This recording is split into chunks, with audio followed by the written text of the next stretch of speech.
Welcome. I'm your host, Dustin. I'm your co-host Aaron.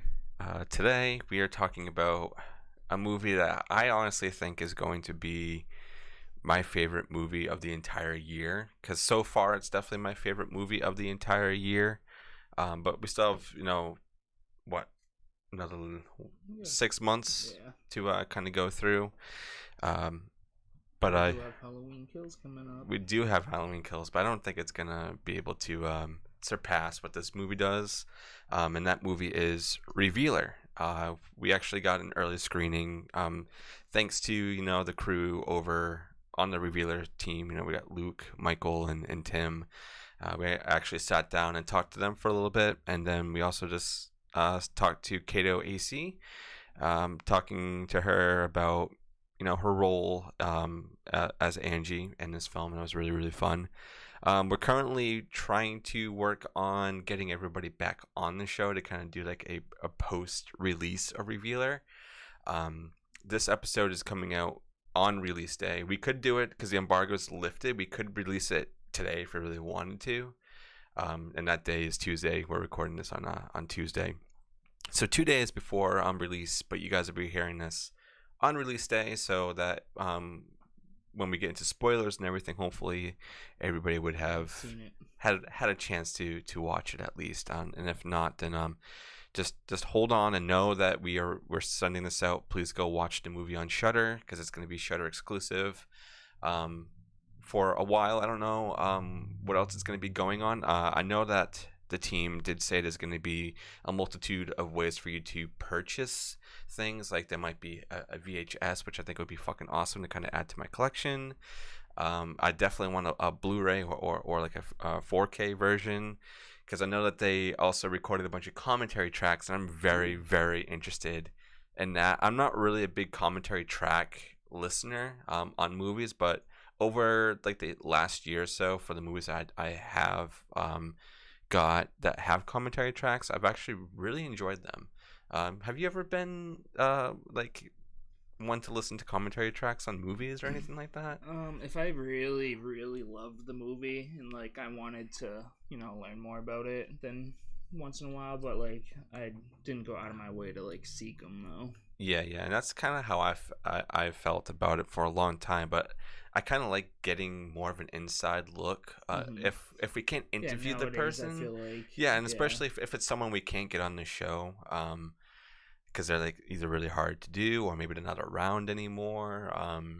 It's really cool to kind of go and maybe get your questions answered through those commentary tracks, and it's kind of cool. An indirect interview. Yeah, literally. It's really cool. So I'm really looking forward to that, for the release of that. I'm also really looking forward to all the awesome reviews for this movie. I know a lot of them are coming out now because the embargo is lifted, so a lot of people have already put out all their reviews and everything for this film. We actually got quoted because we talked to when we talked to them, they kind of took something that we said, and it was my quote saying that it was our favorite film of the year so far. And I really do think it's going to surpass everything. But Aaron, since I think you watched it today, because you haven't had a chance to watch it before because of work and everything. But first impressions before we get into the IMDb and all that stuff, our usual, just like fresh off the boat. How do you feel about this film? Well, like I was telling you before the show, very colorful, which I like, but it's also extremely dark. I didn't know really what to expect going in. Like I didn't really do much research on it, but so kind of went in blind. Like just with the exception of this, what you told me about it, but I thought it's a ride. It really is. It's super fun. But no, yeah, it was a really cool movie. And I think it's a nice twist on like an apocalypse movie. Where I like how it focuses on just one particular story rather than like a bunch of other shit. Yeah. And it kind of plays into like COVID too. Like they kind of had to record in one location. I'm pretty sure. They're Yeah, probably they did. limited. Yep, and So I can actually talk about that a little bit for those of you who maybe haven't listened to the interview that we did with them. Because I'm going to be going into some stuff that they have said.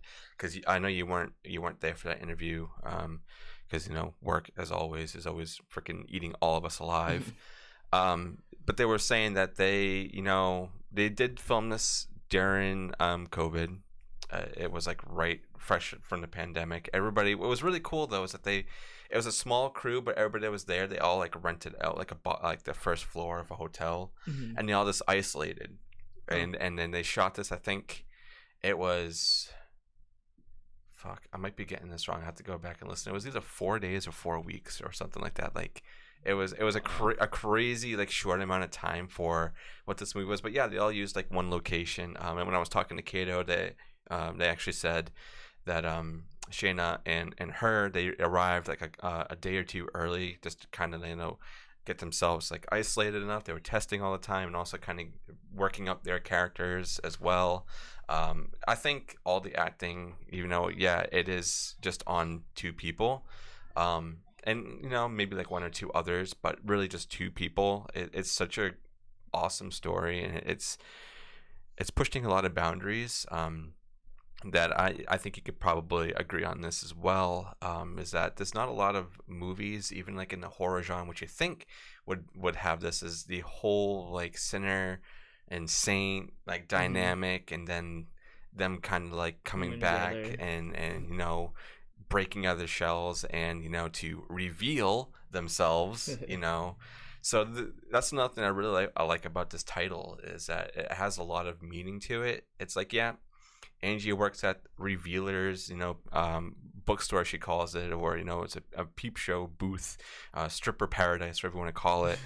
And it's also the reason why they have it called Revealers, because all the people that are going through the end of the world are breaking out of their shells and revealing themselves to one another and also to themselves. So there's a lot of really cool like undertones to this film, and I think that's why I like this movie and love this movie so much, because it's so different. Yeah, I feel like there's probably a few things I missed, so I can't wait to watch it again once it's up on. I can still watch it. Yeah. I'm gonna have to rewatch it. Oh, trust me, I'm gonna be watching the fuck out of it. I've watched it maybe 4 or 5 times with the screener that we got, just because I love it so much, and I just. The soundtrack too is so good, and there was, when I was talking to Luke, Michael, and Tim, they were saying that some of the music that they actually got was from a band called Gunship. So they reached out to them and they let them use their music. And then I was talking to Kato.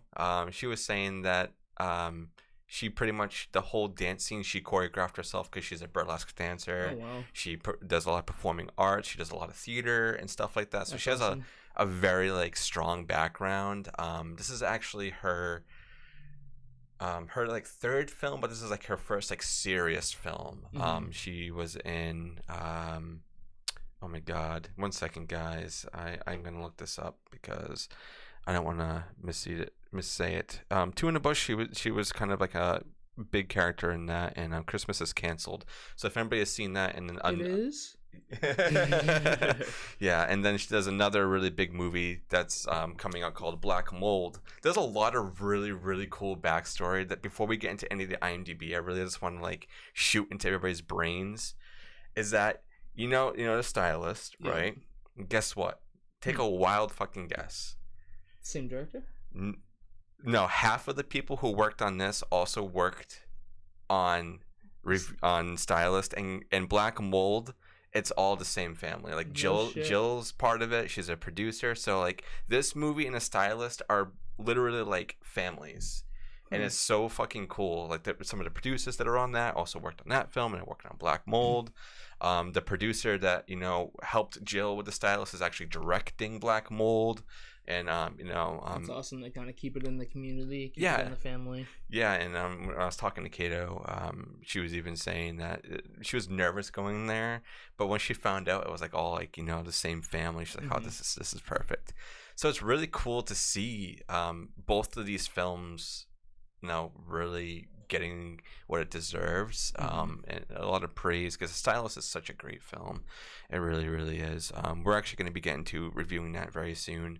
That's one that we've been slacking on. There's just so much shit going on. But yeah, it's really cool. And also, like, Scare Package, Aaron, he's part of this as well, and he's working on Scare Package 2, which we're in the works of getting him on the show to kind of talk to him, which is going to be fucking awesome.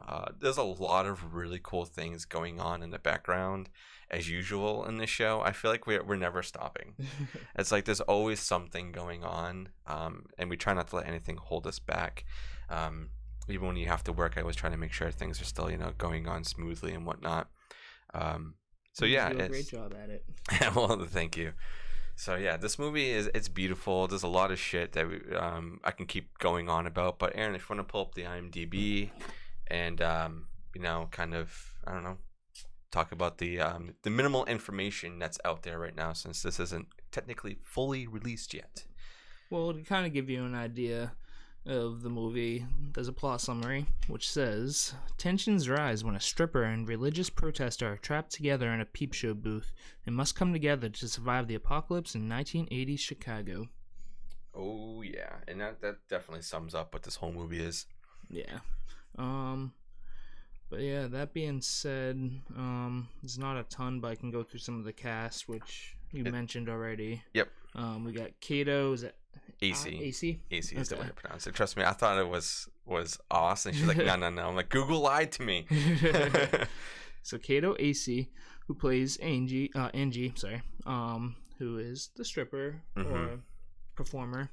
And then we got Shayna Shruten, who plays Sally, who is the religious protester. It's a very small cast because the movie focuses mostly on the two girls being trapped in the store. But then we have Ray, who is the store manager, who's played by Bishop Stevens. Yeah, click on him and look at some of the stuff that he's done. He's actually kind of a big actor. When I was going through his IMDb, seeing some of the stuff that he was in, I forget exactly what it was, but there was something that I saw. I was like, wait, he's in that?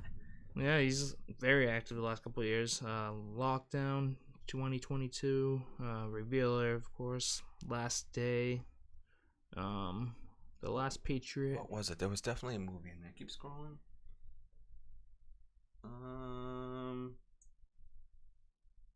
Damn, I don't remember which one it was that I saw, but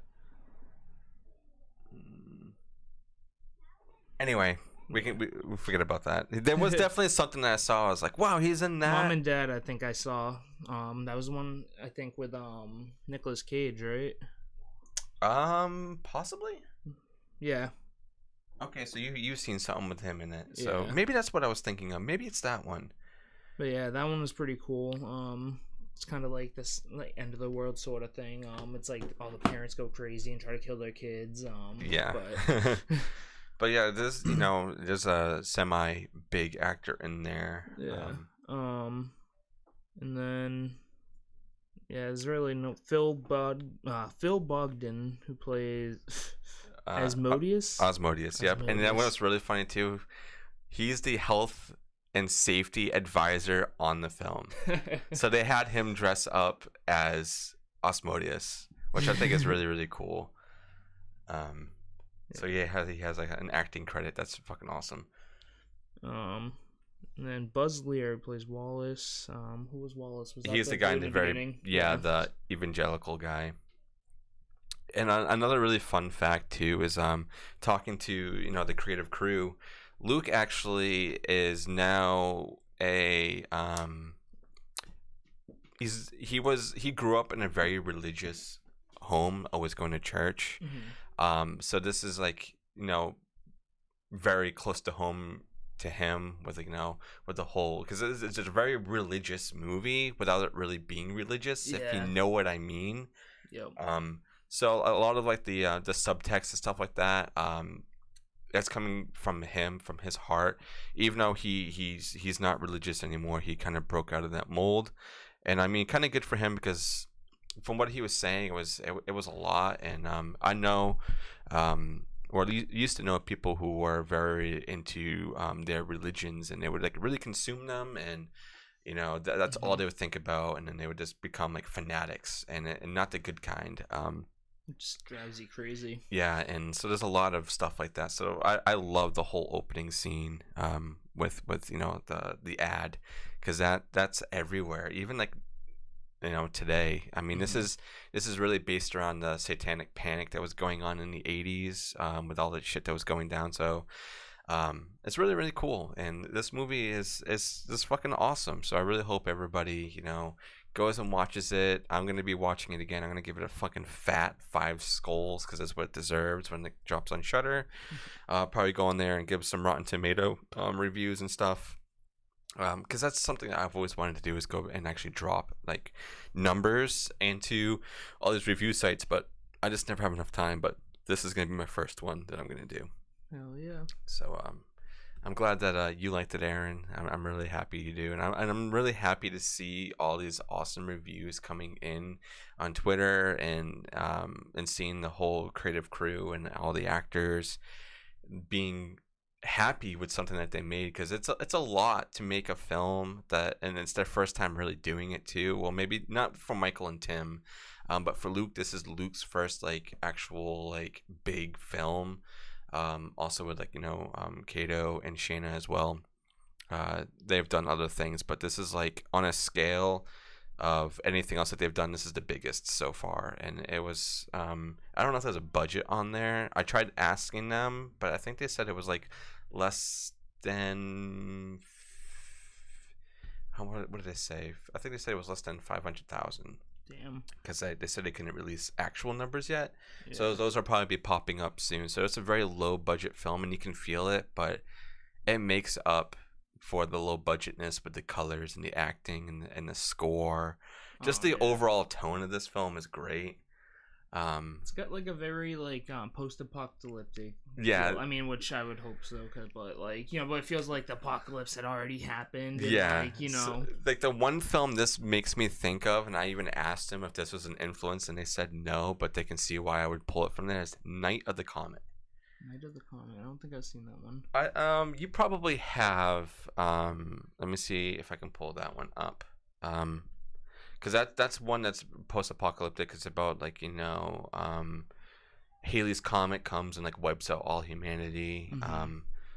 Let me pull it up on IMDb real quick. It also kind of almost reminds me of Borderlands in a way. Borderlands? Yeah. Huh, that's interesting. This movie, it's like it's just a desolate like wasteland. It's just focusing on a group of people, and then shit starts going south, and they find out that like there's a bunch of like mutated people and whatnot. This is a movie that we should definitely get to. That's really, really fun. I think it's on a bunch of streaming services, Aaron. So you can definitely watch it if you like the feeling that you get from this. You'll love Night of the Comet. But yeah, I think without further ado, Aaron, we can probably jump right into Revealer. Well, Revealer. Yeah. So if you wanna start us off and run us through the opening scene. All right. So we start off, and you see like a TV ad, and it's one of those religious like preacher, like they're trying to make money off of people. The guys that like they act like they're gonna get your tide in. Yeah, that's what they call it. The tides. But yeah, so they basically beg for money on TV though, and go on about their religious bullshit. Yeah. But anyways, and then you kind of see the TV's kind of like statically crackling, and then we cut to that same dude.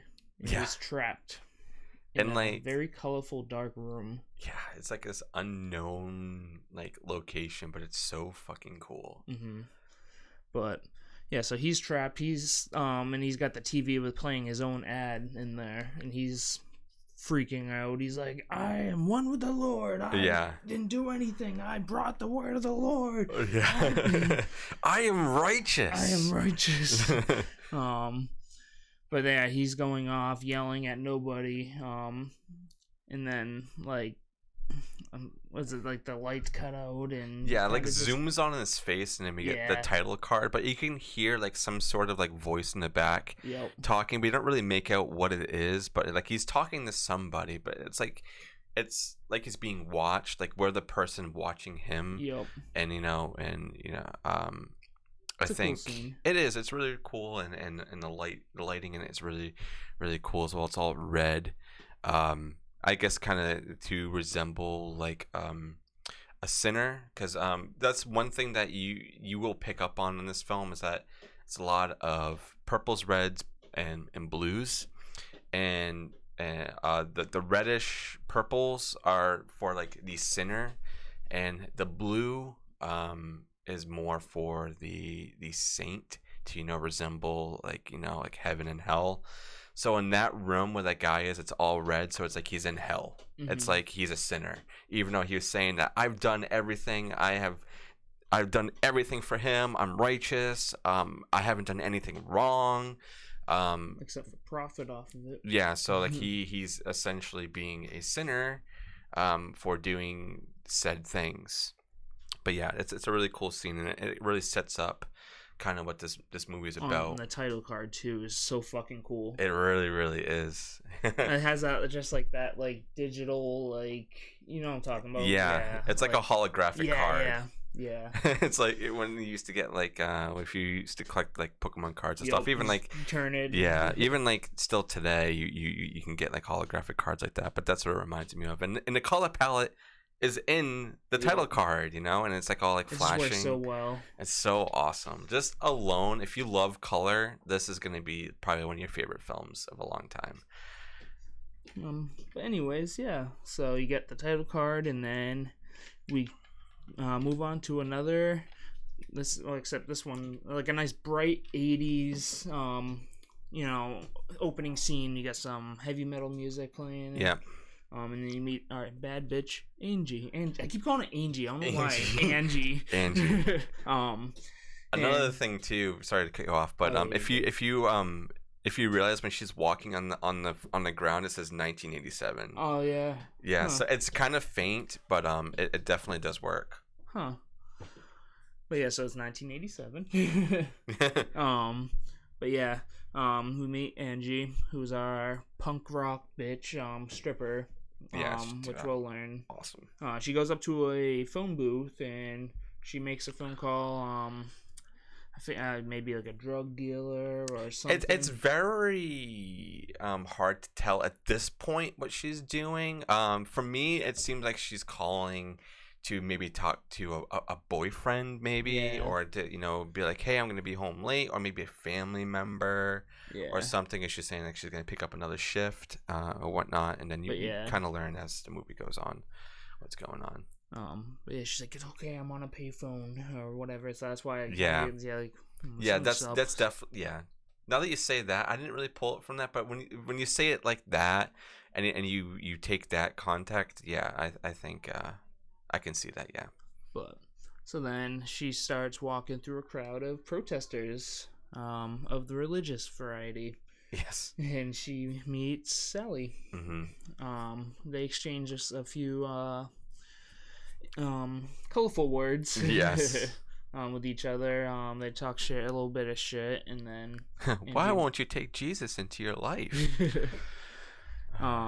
She flips her off and goes on her way onto Revealers, where she works. Yeah, one of the lines from there that I really like is when she says, "Trust me, Sal, stains coming out of my booth aren't from me."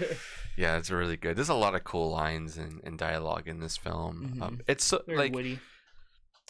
Like obviously it's got a lot of colors and stuff, but even like the way the script is written is super colorful in that kind of way. So it's amazing all around. And another thing that I think makes this pop out a lot is Tim and Michael. They're comic book writers and drawers. So and for those of you who don't know, there is a comic book coming out in August for this to kind of carry on the story. And I'm super excited for it. It looks badass. I looked it up actually after I watched the movie too. It looks cool. So cool, doesn't it? Just the cover itself looks so awesome. It's so So they look exactly like the characters in the movie too. It's just every little detail is there. It's funny too because the comic book has only been in development for 2 months. No shit. So they just started writing it. They're like, we have to fucking do it. So I'm so excited for that. Cool. I honestly, this room's probably gonna be all revealered out at some point. I'm gonna take down all this shit. It's gonna be all revealer. Just a bunch of revealer posters. Yeah, this movie's great. I love everything about it. Like, I really can't stop saying anything positive about it because it's good. I know we're not getting into like super like spoilers and stuff or anything like that, but I do have to say that I don't think there's one negative thing I have found on this film for the like 4 or 5 times I've watched it. I didn't see anything when I watched it either. I couldn't think of anything I didn't like. Yeah, because it's once again, and this movie is so different and it's so groundbreaking and it's pushing a lot of boundaries in ways I think a lot of other films are kind of afraid to do. Especially with the whole like saint and sinner and the huge religious overtone or undertone, whatever, however you want to say it. A lot of films don't go there, and this one does it in such a positive way, even though how these characters are going about it is very negative until the very end, where they start breaking out of their shells. But yeah, it's so good. It's so good. But back to where we are right now in the film. So Angie goes into revealers. She goes up to the counter. You got your display case of dildos. And, then we meet Ray. He's so funny, dude. I love Ray. He's so funny. She's like knocking on the counter. She's like, Ray, where are you? He's like, all right, woman, I'm coming, or whatever. He's just like, he's like, hold your horses. So Ray makes his way up front. She's there to work as a peep show performer. So she gets her keys from Ray for her booth, and she goes in the back room. She's struggling to open the door. She's like, God damn it, Ray. She goes, Ray! All right, I'm coming. He comes in, he busts the door open. It's funny too when he like approaches. He's like, "Oh, it's easy. Just take it into." But when he goes to open it, he looks at her and he's like, "Oh shit!" And he's like really trying to open it up. Which that'll play a role in the story a little bit later. Yeah. But anyways, so she gets in. She shuts the door. She does, she starts playing her music and dropping her clothes and. Yep. Kind of like fades into like her just like performing for people, and like you get this like scene of her just like dancing, which I think is super cool. I love the choreography in that, and like I said, she did that all herself. Like she did it. I don't know if it was like really on the spot, but the way that she was saying it is like she just listened to the song a few times and came up with something. Yeah. Another really cool thing about her like acting style too, because I was asking her, I was like, so when you get into the role, like what do you do? Are you like method? Are you like really traditional? Like what do you do? So what she does, which I don't think I've heard this from any other like actor ever, is that she makes like a playlist of songs to get her in the headset of what this person would be. So when Luke said that they were using a bunch of gunship songs, she made a playlist of that and just listened to it. So I think when she was doing that, she was creating her choreography to the song that they were doing. I think she said they had to do like 5 or 6 takes, which I mean that's pretty normal for films and stuff, and especially with dancing, you got to make sure everything is right, and that there are actually people in that booth, even though it's super duper small. Like someone was in there with her, filming while she was like doing her choreography, which it must have been weird because the spacing and stuff you really confined to this really small room already. But yeah, that's really cool. Like. Just being able to, and another thing is that she's really into astrology, so she makes a whole chart of like what this person would be, like what their rising is and everything. I'm like, that's cool. Like holy fuck, like she goes in depth with her characters. That's awesome. And she's doing the same thing for her character CJ in Black Mold, so I'm so excited to see what that's about. But another really funny thing too is like when she's going into her room, it's her room because of all the gum that's on the wall. She just like sticks it there. It's really really cool. But yeah, the whole dance scene is awesome. Um, but then that's when shit kind of starts to hit the fan. Yeah, it's when like towards like I want to say the last minute of because I think it's about like a 5 minute. I think Yeah, it's about 5 minutes about of her just dancing with the song, and it keeps cutting back between Angie and Sally, and then you see like there's this clouds and like like all red this. lightning. Yeah, it's so weird. You're like, what the fuck is going on? And then like all the lights just kind of go off, and then she shouts to Ray like, oh, I'm not doing this for free or doing this for fun or whatever, and as Ray is, I think he's like stalking, and then he sees everybody outside like coming in, so he grabs like a crowbar, He's and like, then get the fuck out of my store. yeah, he's like trying to like get them all out, and then yeah, and then it cuts back to Angie kind of in her booth, and like this shit going on the radio. I think like it's explodes. it's the dude from the beginning of the movie. It's playing over her radio, and she's like, "The fuck!" And then it just like blows up. Yeah.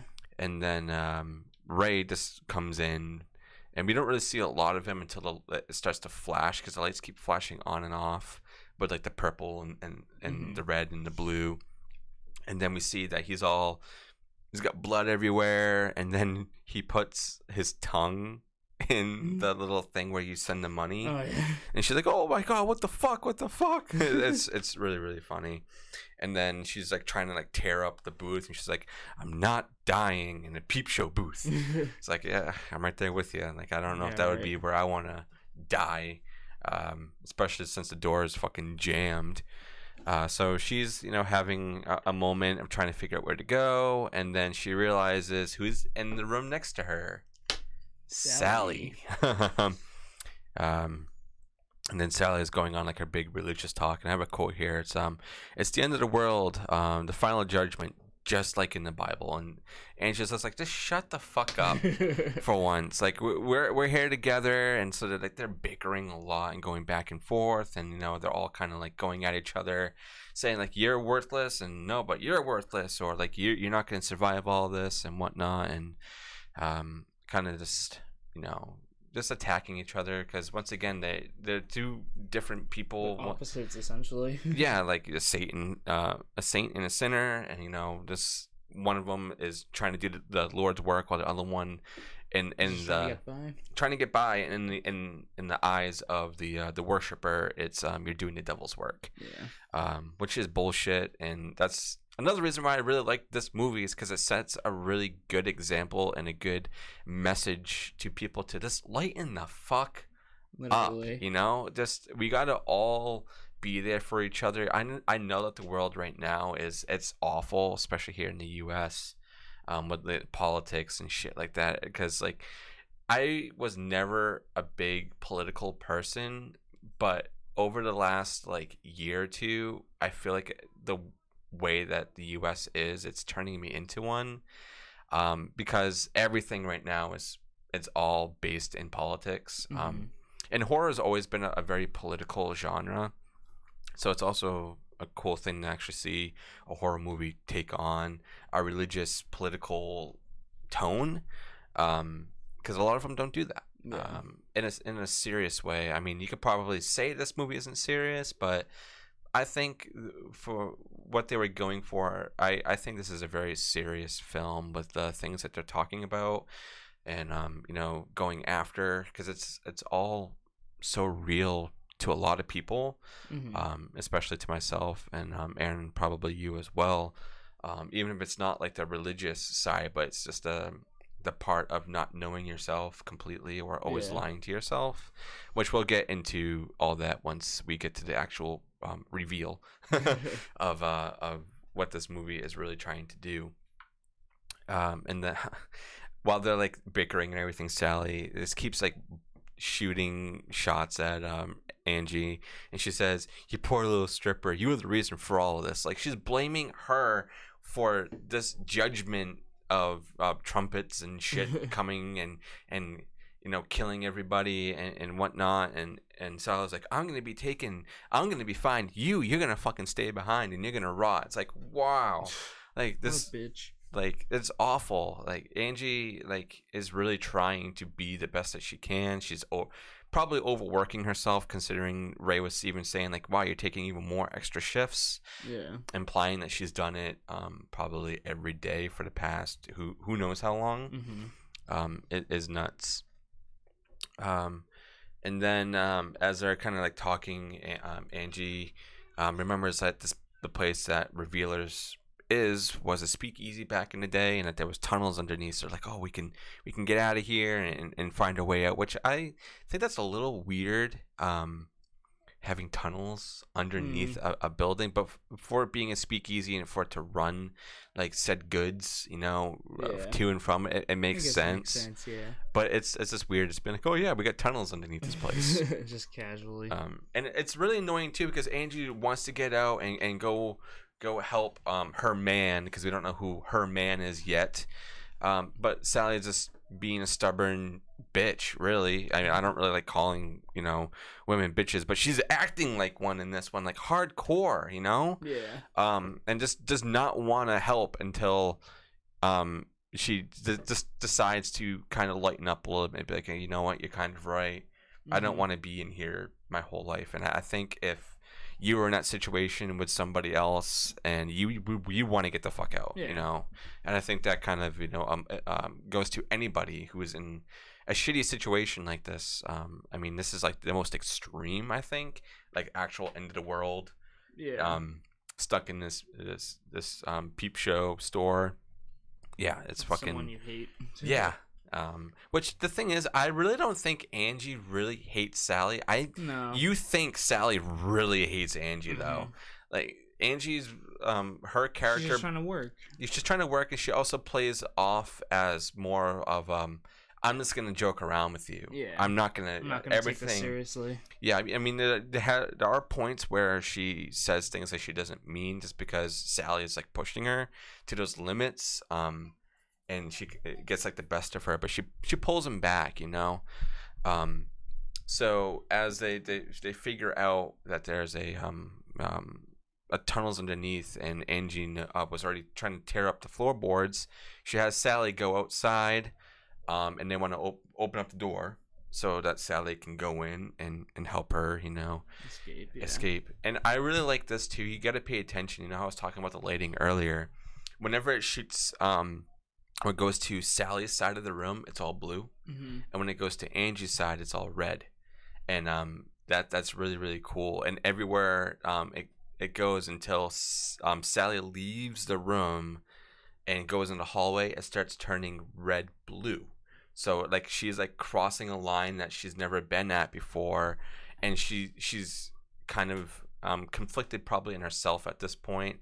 Because she's like, oh, I'm helping this stripper. Like, really? Yeah. So she's doing something that's different. And another thing that's really cool is like when she's, whenever we see Sally, when she's trying to open up the door, you hear screams outside. Yeah. But when you go to Angie, it's silent. It's completely fine.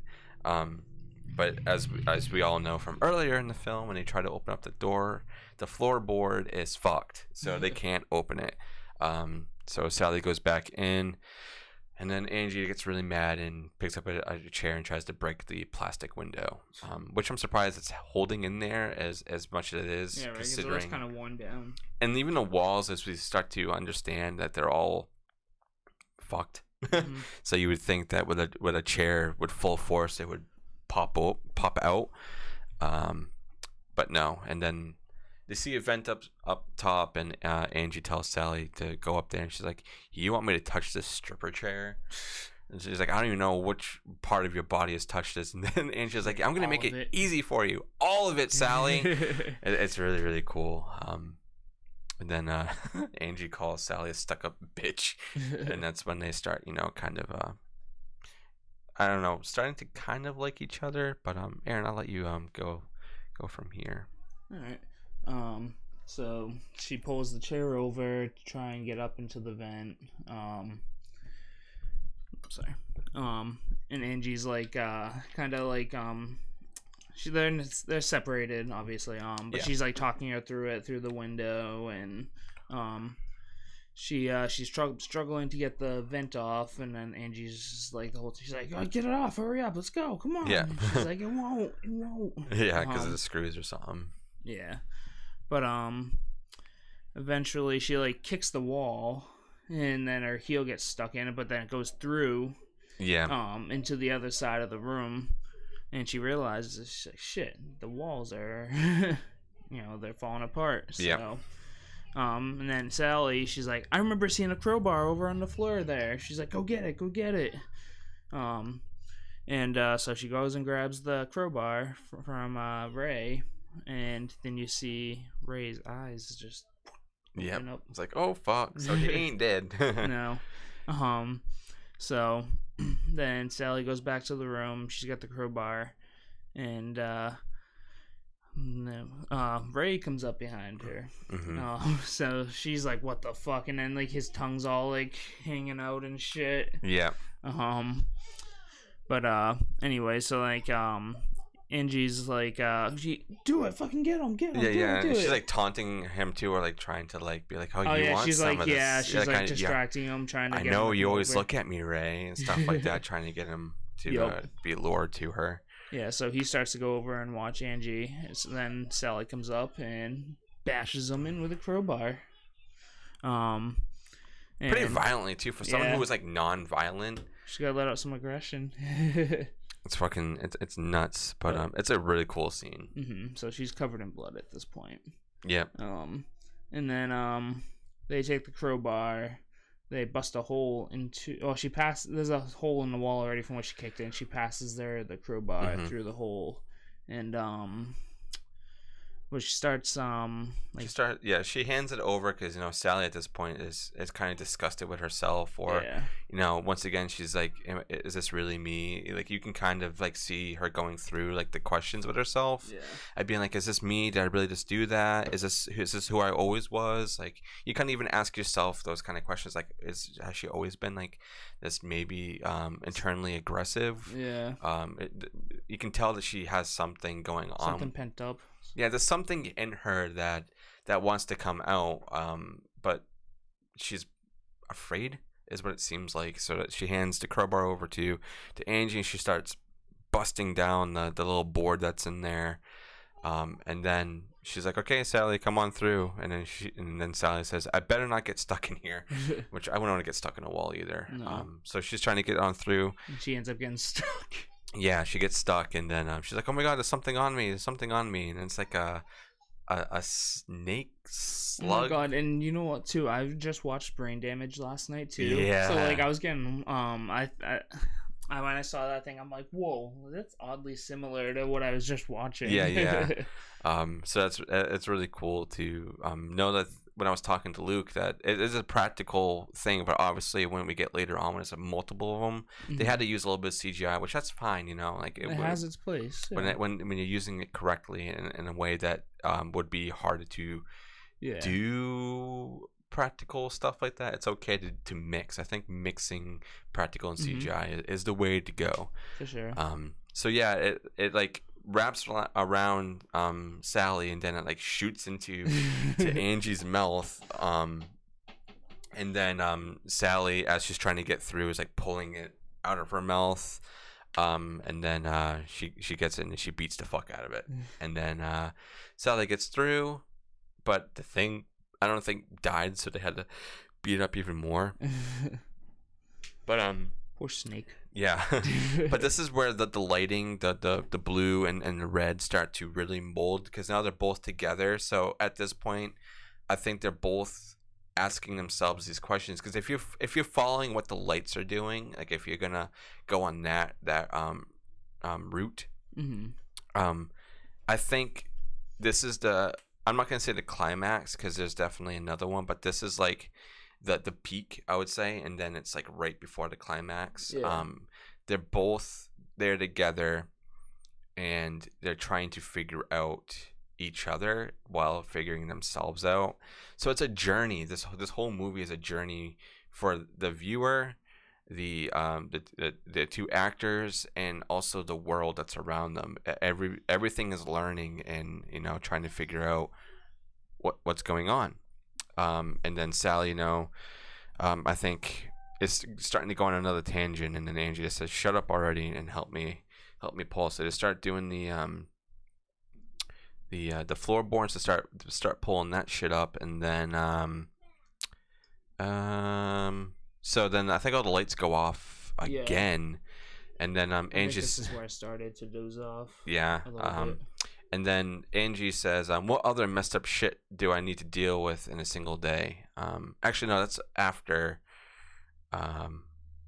That's when they find out there's another layer. So that's what they do, and then it's when the trumpet sounds, and then the lights start like flickering and shit, and then they all go off. But I think right before that too, Sally starts getting Angie pissed off, and then she punches her, and then Sally is like, "Oh, you just punched me," and she's like, "Twat, yeah, just say it. I punched you right in your dirty twat." I'm just like, "Oh, dusty twat." It's really, really fucking funny. And then they start going at the floorboard again, and then the lights go off, and then we start hearing this little boy, and we're like, "Who the fuck is that?"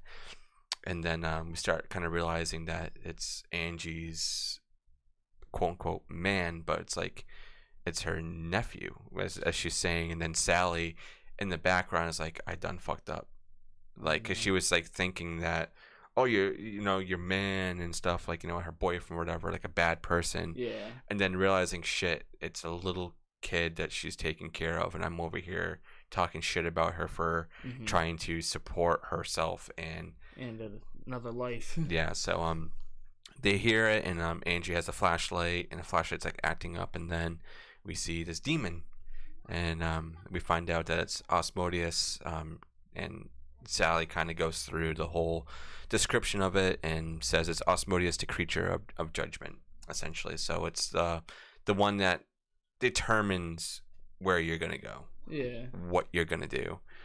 And then they jump down, and now they're in the tunnels. So I'll let you take it away for a little bit. All right. So they're exploring the tunnels, and I like the set design too, by the way. It's very simple, but it looks awesome. It's just like brick wall, and super simple, but really, really cool. But anyways, they're in the tunnels now, and Can I look at your notes? Yes. Yeah, I have them right here. All right. So it's when they go over there, and then they find out that, oh my god. So they're in the tunnels. And she says, "Oh, was it? No, I said I know there were tunnels down here. I'm not a chud. I don't know the ins and outs of a subterranean city." That's really funny too, because Aaron, I don't know if you've ever seen Chud. It's a movie. It's it's a movie about creatures that live underneath like New York City and shit. So that's a really cool like nod to an 80s movie. That's really, really cool.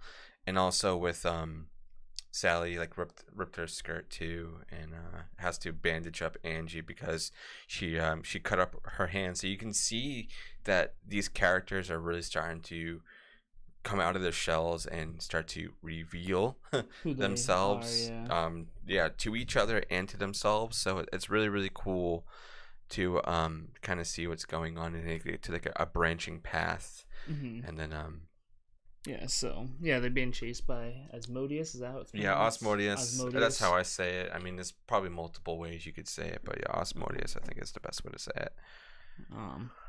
So they reach the fork in the tunnel. Sally wants to go to church. Yep. It's a house full of gods, so at least we will be safe there. Yeah, God's the one doing all this. Yeah, literally. And it's funny too because like the routes that they're taking, it's kind of being led by Asmodeus. So in a way, I guess you can kind of say that he's trying to trap them. Yeah. Because even Sally, I think earlier said that in the world would be overrun with demon run tunnels or something like that along the line. So it's like these are made by them essentially. So this tunnel, they know the tunnels. And you can see at the very end too, after the end credits and stuff that's going on. But it's cool to see them kind of go through these things while being chased and also working on themselves. and they find this like one cavern where it has like lanterns and maps and shit. Because a lot of this is probably like the 15 minute mark. It's about an hour and 25 minutes. So the last half hour of this movie is really the characters starting to become their own, and kind of like each other in a way, and learn things, especially with Sally. We learn a lot about Sally. Angie, we learned already why she does what she does is because of David. Yep. But we haven't found out what Sally's backstory, or what she's hiding, why she's not being chosen. Because she's even getting like kind of annoyed at this point, like, why haven't I been chosen yet? Yeah. And then Angie's like, well, you obviously have done something that they don't want you, because they don't want me. So yeah, they grab like the map, and then they start going off, and then they get to other like forks in the roads and shit. And they go the separate ways. Yep. The demon snakes run away from Angie. Yeah, that's a really cool scene. That's when you know that there's something with Sally. Yeah. But then they go after her. Yeah, so Angie's like, she's afraid because she walks into this room that's just filled with them, and she's like, oh fuck. And then she realizes that, okay, they're not coming after me. So obviously she's already she's true to herself. She's not doing anything that's gonna require her to be judged in a way. So yeah, and she makes her way back to Sally, and they start like beating all the fucking snake demon things, which is a really cool scene to see that they're kind of going and helping each other. Also, like, Sally gives Angie shoes, which I think was really nice. So it's also her realizing, like, you're not as bad as I thought you were. You're gonna need these, so here you go. I know where I'm going. Because she thinks she's gonna end up at church. Yeah, and raptured. Yeah, so she's like, I don't need these anymore. You can go ahead and take it. So yeah, they start kind of defeating all these snakes and shit. And then they find themselves in like another like cavern or whatever you want to call it, like a little like, I don't even know. It's like a door in the wall. Like a closet. It's like a closet, but it's weird because when you see what the tunnels look like, it's like, why would there be a closet there? But I like it though. A broom closet. Yeah, it's really it's cool. Yeah, I think this is definitely where I fell asleep because I don't remember some of this. That's right. I can walk you through it. So they get into the closet, and which is kind of funny too because of what's happening right now. Is that Sally gets out of the closet because this is when she starts to say, they don't want you, they want me, and Sally starts kind of talking about like she knows why she's jealous or why she doesn't like Angie. It's because of what she does, and says that like, I'm attracted to you, and like I like girls, and she knew that she needed to suppress that to appeal to God, which honestly that's what a lot of people are with families and stuff too, it's still happening till this day, even though I think the LGBTQ plus community is way bigger than I think it's ever been, because people I think feel more free to kind of come out and be themselves. Because I know they have a big community, even though it's still really hard for them to be part of society, because once again, all these like political figures and nasty people that are out there, they hate them, and honestly they want to kill them, which I think is absolutely atrocious. But yeah, Angie gets really surprised too, because she's like, Sally Newborn, out of all the people, are into girls. But Sally's like, no, I know this is wrong. Like, I shouldn't be liking girls. But Angie's like, but you're not wrong. This is you. And then they kind of go off and talk some more.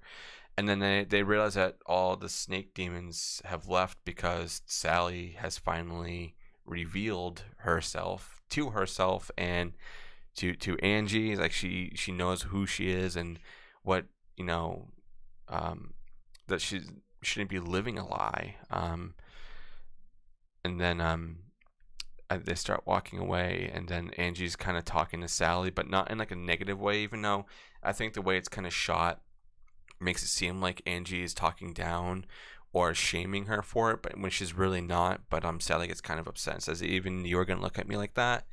And Angie's like, "No, I'm not gonna look down at you. Like you want to be who you are." And then Sally thinks that Angie might be into her too, but she's like, "Nah, I'm strictly Dickley." So she's straight in this movie.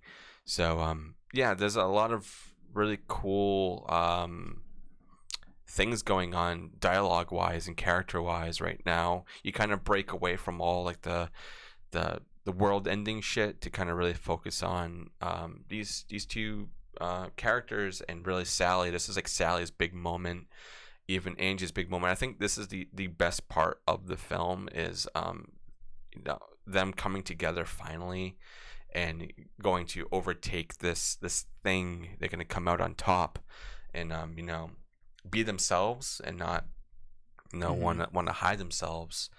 And she was even saying like that's why like the demons want me, because she thinks she's an abomination when she's not. She's human. She is who she is. Being true to herself. Yeah, you can't really kind of like hide that stuff away.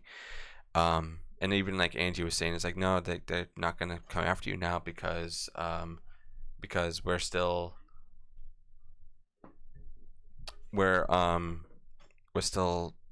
like it's still trying to be yourself, and you're kind of coming out. And now this is when they start going really at their own separate ways, because Angie still wants to go save David. Yeah. And then they're like, well, maybe they should split up again, but they don't. They decide to run together, and then they get turned around as they walk away. They have the map and everything, and they found an axe too, which is really fucking cool. They have an axe, a crowbar, a map, lantern, and a flashlight. Oh, so set. They have so much stuff. Like those are your tools for survival. So they get turned around, and Sally's like, we're definitely not in the right place. We're back where we are. And like Angel's like, no, that can't be possible. But guess who fucking shows up? Fucking Asmodeus. Asmodeus, yes. And then this is what's really weird too, but I kind of like this because this is also like another like Angie moment, is that when he shows up, he's like strangling both of them, but Angie gets ported to that room where the guy was in the beginning. And then Angie is like, I know exactly why you're here, because you want to fucking watch me. You want to judge me. And she's like, I had people watch me all day, every day. Like, you can't judge me. You think you can judge me? Like, that's not gonna. You can't do that. You can't do that. So she manages to get herself out of this judgment box, essentially, is what I'm going to call it from now on. It's a good way to good word to describe it. Yeah, so she comes out and then realizes that Sally is still being attacked by Asmodeus, even though she's being herself. But I think it was too late for her to really be turned around, which is weird that Angie was sent there and not Sally.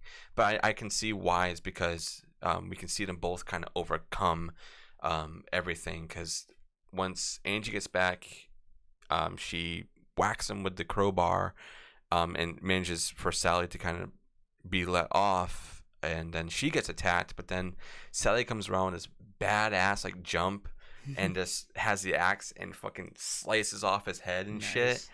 It's so fucking cool.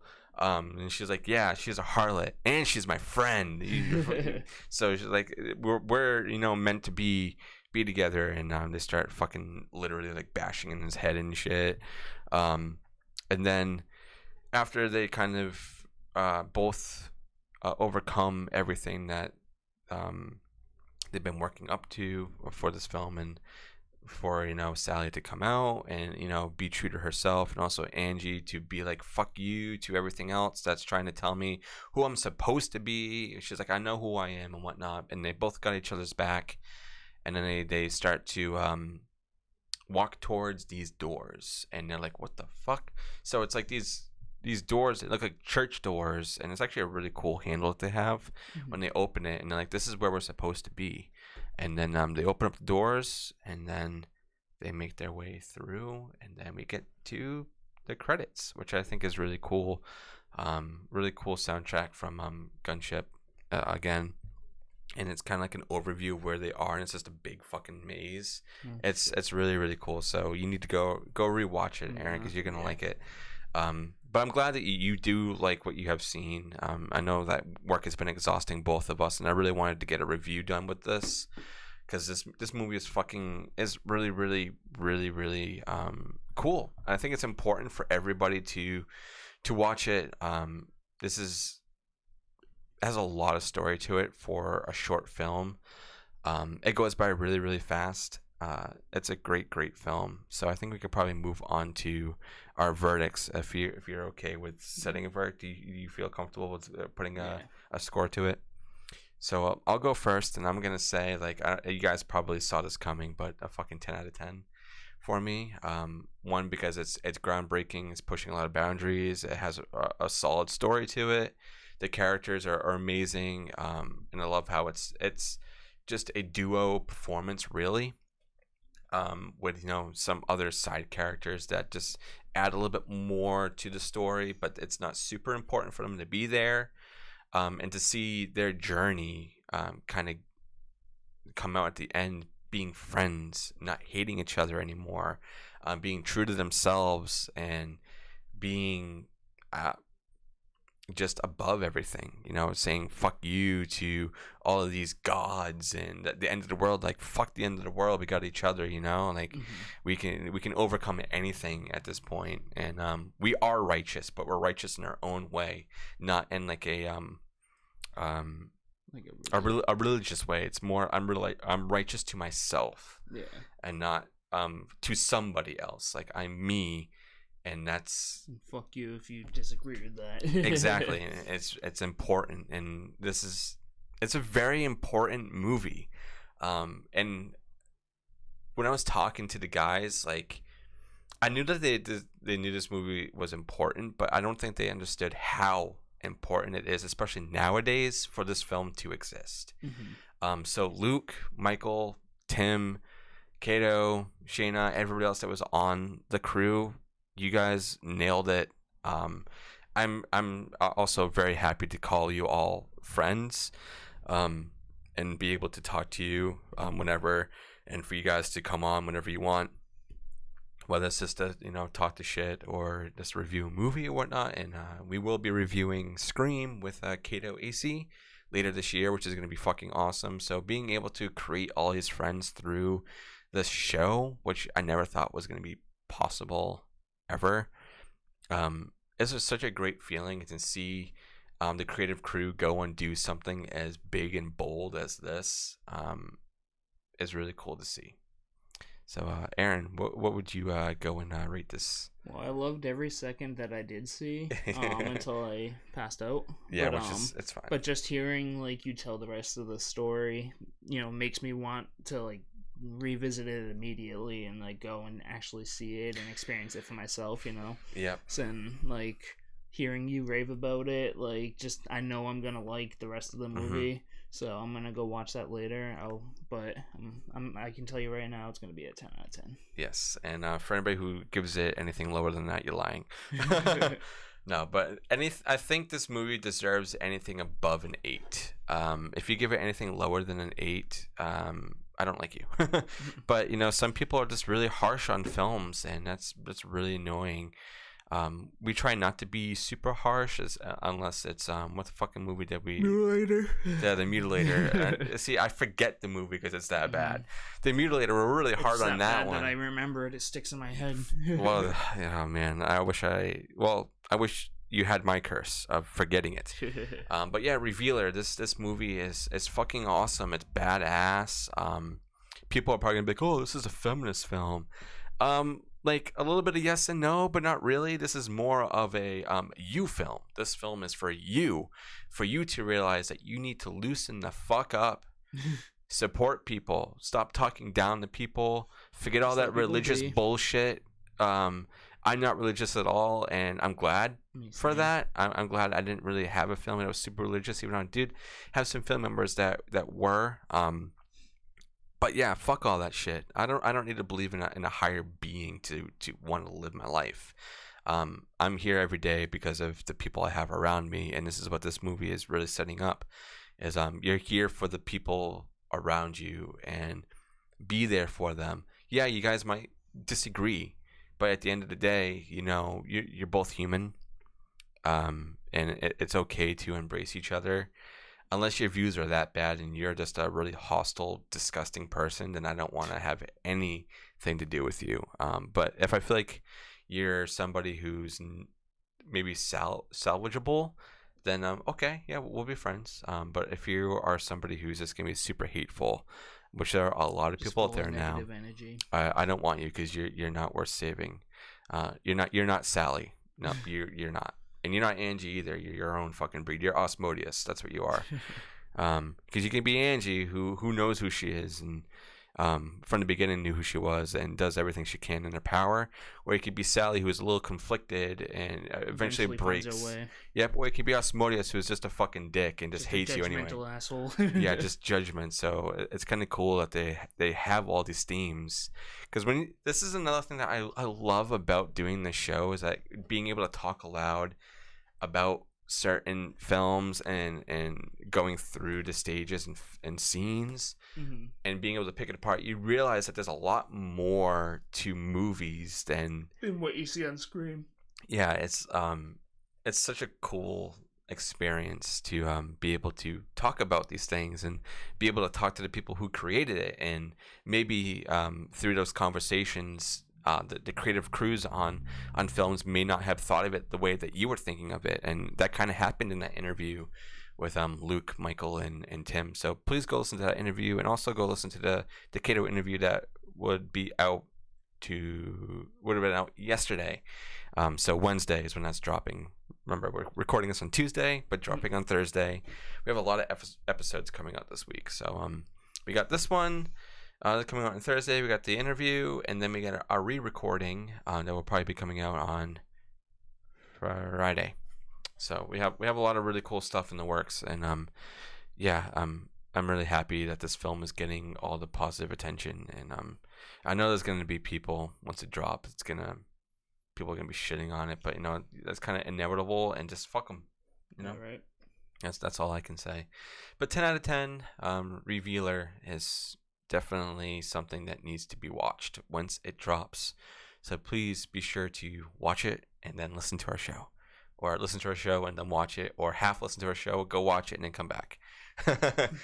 So it's fun, and thank you guys so much for always supporting us, and thank you for giving us the opportunities to be able to talk to the creative crews on movies and stuff. It's definitely an honor.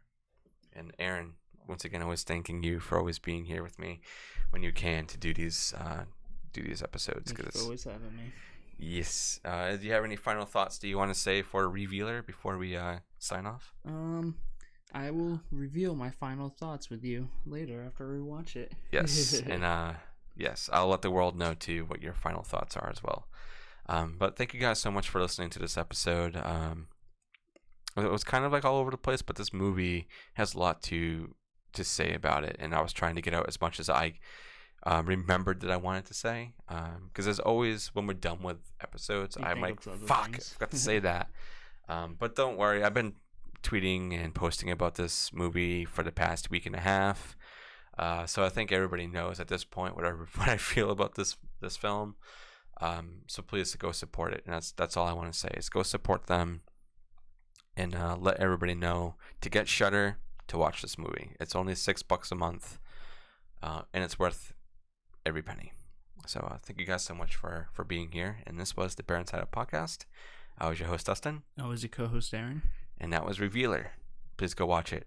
And be true to yourselves, please. Goodbye. Bye, guys.